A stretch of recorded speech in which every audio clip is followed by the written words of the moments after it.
நான் 50 லட்சம் வந்துட்டேன் சார், 50 லட்சத்துலேருந்து என்னால் 1 கோடிக்கு போக முடியுமா? இந்த கேள்வி ஒரு சந்தேக டோன்ல கேட்கப்படுற ஒரு கேள்வி. இந்த கேள்வியை கேட்கும்போது என் மைண்ட்ல என்ன தோணும் தெரியுமா? இவர் ஏன் இப்படி கேட்கிறாரு? இவர் நிச்சயமா போவாரே, போக முடியுமே, இவர் இந்த கேள்வியை கேட்கவே கூடாது அப்படிங்கிறது தான் என்னுடைய மைண்ட்ல ஓடக்கூடிய விஷயமா இருக்கும். பல தருணங்கள்ல உடனடியாக உங்களால் நிச்சயமா முடியும்னு நான் பதில் கூட எழுதுவேன். உங்களுக்கு இந்த மாதிரி டவுட்ஸ் இருந்ததுனாக்கா இந்த வீடியோவில் இருக்கிற லிங்கை கிளிக் பண்ணி ஆஸ்க் மைல்ஸ்டோன்ஸ் டு வெல்த் எனிதிங்ல எங்கிட்ட நீங்க என்ன கேள்வியா இருந்தாலும் கேட்கலாம். 1 கோடி ரூபாய் இலக்கை எட்டுவது பற்றி.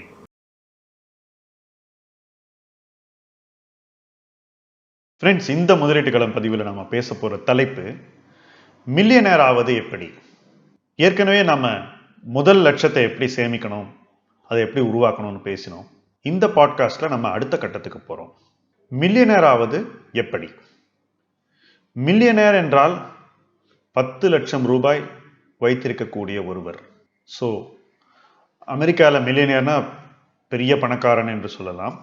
ஆனால் இந்தியாவில் மில்லியனர் என்பது எளிதில் ஒருவர் ஒரு 30-32 வயதுக்குள்ள அடையக்கூடிய ஒரு இலக்கு.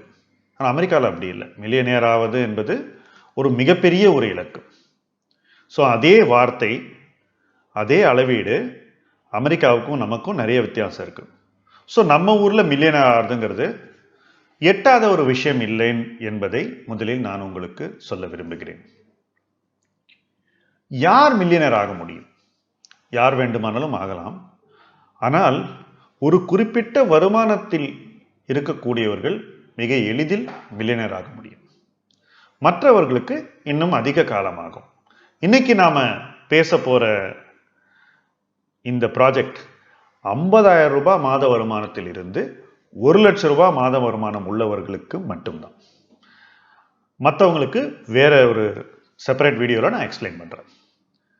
50,000 ரூபாய் மாத வருமானம் உள்ளவர் 25% சேமிக்க வேண்டும். ஸோ 12,500 ரூபாயை நீங்க மாசம் சேவ் பண்ணணும். சேவ் பண்ணீங்கன்னா ஒரு வருஷத்துக்கு 1.5 லட்சம் ரூபாய் நீங்க சேவ் பண்ணுவீங்க. அது மட்டும் இல்லை, அந்த சேவிங்ஸை நீங்க கேர்ஃபுல்லா இன்வெஸ்ட் பண்ணீங்கன்னாக்கா அந்த முதலீட்டுக்கும் ஒரு டீசென்ட் இன்கம் வரும். ஸோ 1.5 லட்சம் ரூபாய் ஒரு ஆண்டுக்கு உங்களால சேவ் பண்ண முடியும்ன்ற பட்சத்தில் கிட்டத்தட்ட 6.5 ஆண்டுகள்ல நீங்க மில்லியனர் ஆயிடுவீங்க. இன்னைக்கு பல பேர் ஆரம்ப சம்பளமே 50,000 ரூபாய். ஸோ நீங்க 22-23 வயசுல 50,000 ரூபாய் சம்பளம் உங்களுக்கு கிடைக்குதுனாக்கா நீங்க 30 வயசு ஆகும்போது நீங்க மில்லியனர் ஆகிருக்கணும். ஆனால் பிராக்டிக்கலா பார்த்தீங்கன்னா ரொம்ப குறைவான எண்ணிக்கையில் உள்ளவர்கள் தான் அந்த அளவு பணத்தை சேமிக்கிறார்கள். ஸோ இது நம்ம கையிலே இருந்தாலும் நாம அதை செய்ய தவறி விடுகிறோம். சரி, இப்போ 1 லட்சம் ரூபாய் மாத வருமானம் உள்ளவர்கள் எப்படி மில்லியனர் ஆக முடியும்னு பார்ப்போம். அதே எண்ணிக்கை தான் 25% வருமானம் சேமிப்பு. ஸோ மாதம் 25,000 ரூபாய் சேமிக்க வேண்டும். சேமிக்கும் பட்சத்தில் 3 ஆண்டுகள்ல கிட்டத்தட்ட 3 ஆண்டுகளில் 3 மாதங்களிலே நீங்க இந்த இலக்கை எட்டி விடுவீர்கள். ஸோ மிக எளிதில் ஒருவரால் மில்லியனர் ஆக முடியும் 1 லட்சம் ரூபாய் சம்பாத்தியம் உள்ளவங்க. அது மட்டும் இல்லை, ஒரு ஆண்டுக்கு 3 லட்சம்ன்ற ஒரு சேவிங்ஸ் நிச்சயமாக ஒருத்தர் இன்னும் நிறைய விஷயங்கள் வருங்காலத்தில் செய்யறதுக்கு என்கரேஜ் பண்ணும். அந்த ஹேபிட்டுடைய மதிப்பு அந்த மில்லியனை விட பல மடங்கு அதிகம்ன்றதை இந்த இடத்துல அறிவுறுத்த விரும்புகிறேன். என்ன மாதிரியான முதலீடுகளை இந்த சேவிங்ஸை வச்சுட்டு செய்யணுங்கிறது அடுத்த கேள்வி. சில பேர் முதல்ல சேவ் பண்ணிடுவாங்க, ஆனா அதுக்கப்புறம் அவங்க செய்யற முதலீடுகள் தவறாக அமைவதாலே அவங்க அந்த சேமிப்பினுடைய பயன்களை அடையாமல் ரொம்ப ஒரு சராசரியான ஒரு இடத்துக்கு அவங்களே தள்ளிக்கிறாங்க. ஸோ இதுல டூஸ் அண்ட் டோன்ட்ஸ் இருக்கு. முதலாவதாக, இந்த பணத்தை ரொம்ப வேகமாக வளர்க்க ட்ரை பண்ண கூடாது. அப்போ என்னென்ன செய்யக்கூடாது? ஒன்று, எந்த விதமான சூது சார்ந்த முதலீடுகளையும் செய்யக்கூடாது. ஸ்பெகுலேட் பண்ணக்கூடாது, கேம்பிள் பண்ணக்கூடாது. அடுத்தது எல்லா விதமான சொத்துக்களையும் கொஞ்சம் கொஞ்சம் முதலீடு பண்ணணும். எல்லா விதமான சொத்துக்கள்னா கொஞ்சம் டெட் இன்வெஸ்ட்மெண்ட் பண்ணணும், ஈக்விட்டி இன்வெஸ்ட்மெண்ட் பண்ணணும், கோல்டில் கொஞ்சம் இன்வெஸ்ட் பண்ணணும்.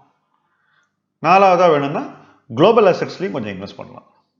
சர்வதேச பங்குகள்லையும் மறைமுகமாக இன்வெஸ்ட் பண்ணுறதுக்கு நிறைய வழிகள் இருக்குது. ஸோ 4 வகையான சொத்துக்கள்லையும் நீங்கள் இன்வெஸ்ட் பண்ணணும்.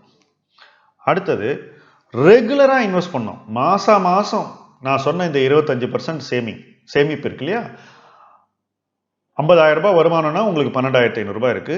1 லட்சம் ரூபாய் வருமானம்னா 25,000 ரூபாய் இருக்கு. இந்த பணம் ரெகுலரா மாசம் சேமிக்கப்பட வேண்டும். அனைத்து வகையான சொத்துக்கள்லையும் நீங்க அதை சேவ் பண்ணணும். இந்த சேவிங்ஸை அடிக்கடி மாற்றி அமைக்க கூடாது. அது ஒரு முக்கியமான ரூல். அடுத்தது நமக்கு இந்த சேவிங்ஸ்லேருந்து கிடைக்கக்கூடிய ரிட்டர்ன் எக்ஸ்பெக்டேஷன்ஸை குறைவாகவே வச்சுக்கணும். நம்ம ஃப்ரெண்ட்ஸ் அதை பண்ண இதை பண்ணேன்னு சொன்னால் கூட நாம் அதை பற்றி அதிகம் பாதர் பண்ணாமல் நமக்கு அந்த பணவீக்கத்தை விட ஒரு 3-4% எக்ஸ்ட்ரா வந்தால் போரும் அப்படின்ற ஒரு மனப்பாங்கோட முதலீடுகள் செய்ய வேண்டும். ஏன்னாக்கா அதிகம் சம்பாதிக்கிறவன் ஏதோ ஒரு சூழ்நிலையில் ஒரு பொருளாதார விபத்து நடக்கும்போது இழப்பும் அதிகமாக சந்திக்க நேரிடும். அதிலிருந்து மீண்டு அவன் மில்லியனர்லாம் ஆக முடியாது. இன்னும் காலம் தாழ்த்தப்படும். நம்ம அடைய வேண்டிய இலக்கை அடையாமல் இன்னும் ரொம்ப நாள் காத்திருக்க வேண்டிய ஒரு சூழலுக்கு அவங்களே தள்ளிக்குவாங்க. ஸோ அந்த ஒரு இடத்துக்கு நீங்க போகக்கூடாது.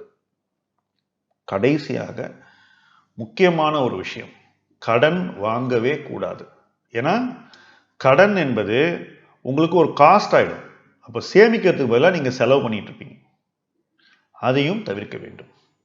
இப்போ நான் ஒரு விஷயத்தை பற்றி மாத்திரம் இந்த ரூல்ஸ்ல சொல்லலை, ஆனால் அதுவும் கிட்டத்தட்ட ஒரு ரூல் தான்.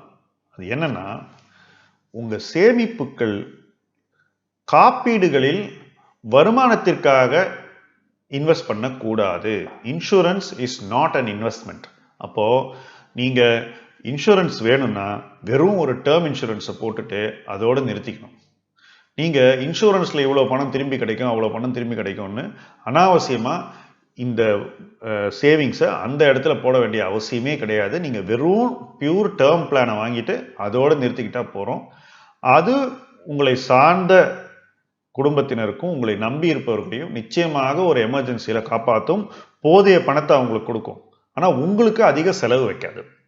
ஸோ இந்த ரூல்ஸை நீங்க தெளிவா ஃபாலோ பண்ணி தொடர்ந்து சேவ் பண்ணி ஹேபிட்ஸை கரெக்டா நீங்க கடைபிடித்து அந்த பணத்தை அதிக எதிர்பார்ப்புகள் இல்லாமல் சேஃபான இன்வெஸ்ட்மெண்ட்ஸ்ல போட்டு தொடர்ந்து அந்த ஒரு இலக்கை நோக்கி நகர்ந்தால் 3 மாதங்கள்லயே 1 lakh ஏர்ன் பண்றவர் அந்த இடத்தை ரீச் பண்ணிடுவீங்க. மந்த்லி 1 lakh ஏர்ன் பண்றவங்க, மந்த்லி 50,000 ஏர்ன் பண்றவங்களுக்கு 6.5 ஆண்டுகள்ல நீங்க மில்லியனர் ஆயிடுவீங்க. ஸோ எத்தனை பேர் இதை அடைந்திருக்கிறீர்கள் என்று யோசித்து பாருங்கள். அப்படி நீங்கள் அதை அடையவில்லை என்றால் நீங்கள் எப்படி உங்கள் வாழ்க்கையை நீங்க வாழ்கிறீர்கள், எப்படி நிதியை கொண்டு நீங்க உங்களுடைய டிசிஷன்ஸை எடுக்கிறீங்க, நிதிமயமான வாழ்க்கையை எப்படி அமைத்துக் கொள்ள முயற்சி செய்கிறீர்கள் என்பதில் மாற்றங்களை உடனடியாக கொண்டு வர வேண்டிய இடத்தில் இருக்கிறீர்கள். அந்த அறிகுறிகளை நீங்களே உடனடியாக எடுத்துக்கொண்டு இப்போதாவது அந்த பாதையில் பயணிக்க முடிவு செய்யுங்கள். சீக்கிரம் இலக்கை அடையுங்கள். ஏனால் மில்லியனர் என்பது ஃபர்ஸ்ட் கோல் தான். இன்னும் நீங்க நிறைய இலக்குகளை அடையலாம், அடைய முடியும், அடைய வேண்டி இருக்கிறது. அவற்றை நோக்கி பயணிக்க இது ஒரு பிராக்டிஸ் மேட்ச்.